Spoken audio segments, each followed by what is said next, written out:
झारखंड में विधानसभा चुनाव होना है। ऐसे में बीजेपी लगातार झारखंड का दौरा कर रही है। तो ही झारखंड के नेता बीजेपी के सांसद निशिकांत दुबे ने एक बार फिर से जेएमएम पर बड़ा आरोप लगाया है। उन्होंने कहा है कि झारखंड में आदिवासियों की सबसे बड़ी दुश्मन अगर कोई है तो जेएमएम है। उन्होंने ये सीधा प्रहार हेमंत सोरेन की पार्टी और उनके ऊपर किया है। निशिकांत दुबे लगातार जेएमएम के खिलाफ मोर्चा खोलते रहे हैं और कुछ दिन पहले उन्होंने कहा था कि जेएमएम 60 टुकड़ों में बढ़ जाएगा। अब सुनिए कि चुनाव से पहले किस तरह झारखंड में जुबानी जंग चल रही है। हमारे लैंड पर कब्जा कर लिया, आदिवासी लैंड पर, वो मैंने कर दिया।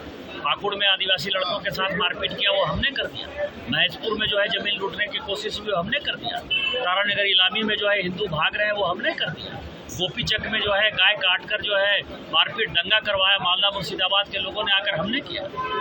सवाल ये है कि हमारा आचार विचार, रहन सहन सब कुछ बदल रहा है।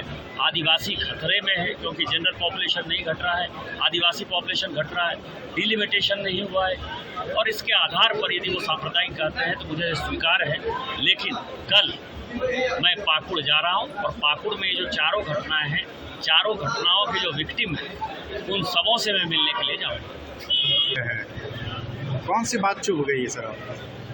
राहुल गांधी यदि रहमान से मिलते हैं, जो बांग्लादेश के पत्रकार ने, एक बड़ा पाकिस्तान के पत्रकार ने एक बड़ा खुलासा किया, सलाउद्दीन चौधरी ने जो है खुलासा किया है कि के रहमान से वो जिस तरह से गाजा पट्टी के खिलाफ यहाँ जीनरेज आंदोलन करते हैं और उसके एक दिन पहले वो मिलते हैं, जिस तरह से विदेशों में जाकर वो भारत के बारे में उल्टी पुल्टी बातें करते हैं, जिस तरह से एक फेक नैरेटिव चलाते हैं कि संविधान, जो उनकी दादी ने संविधान को बदला, उनके परदादा ने संविधान को बदला, वो संविधान बदलने की बात करते हैं, शेड्यूल कास्ट को भड़काने की बात करते हैं, अग्निवीर के मुद्दे पर जो है वो बेरोजगारों को भड़काने की, युवाओं को और सेना को जो है पॉलिटिसाइज करने का सवाल करते हैं।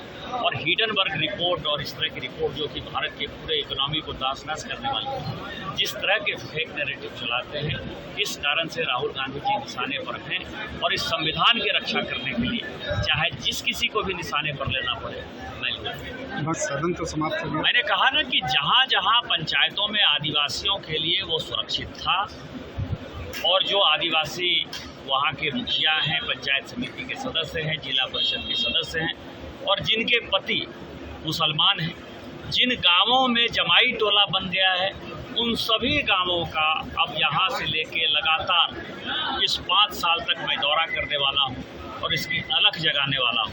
और आदिवासियों का ज़मीन जिसने कब्जा किया, लैंड लिया, आदिवासी लड़कियों के साथ जिसने शादी की और जिसने आदिवासी बच्चों को जो है मुसलमान बनाने का प्रयास किया, उन सबों के खिलाफ ये मुहिम जारी है। निशाने से ऊपर मारो नहीं तो बार करो। मैं 2009 से लगातार इस बांग्लादेशी घुसपैठिए के मुद्दे को उठाता था। कभी मेरा पुतला दहन नहीं होता था, कभी देश में इतना बड़ा हंगामा नहीं होता था।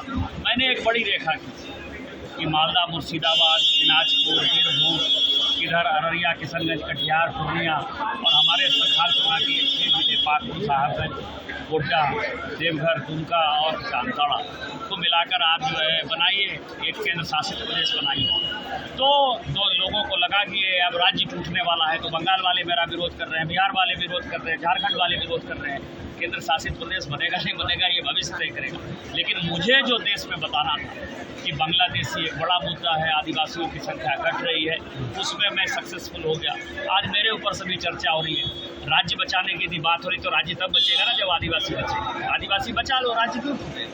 तुम आदिवासियों की चिंता नहीं करते हो। जिस आदिवासी के लिए झारखंड बना, उस आदिवासी के लिए यदि झारखंड मुक्ति मोर्चा नहीं चिंता करती है, यदि वोट बैंक की पॉलिटिक्स कर रही है, तो जो मुद्दा मैं बताना चाहता था उसमें सक्सेस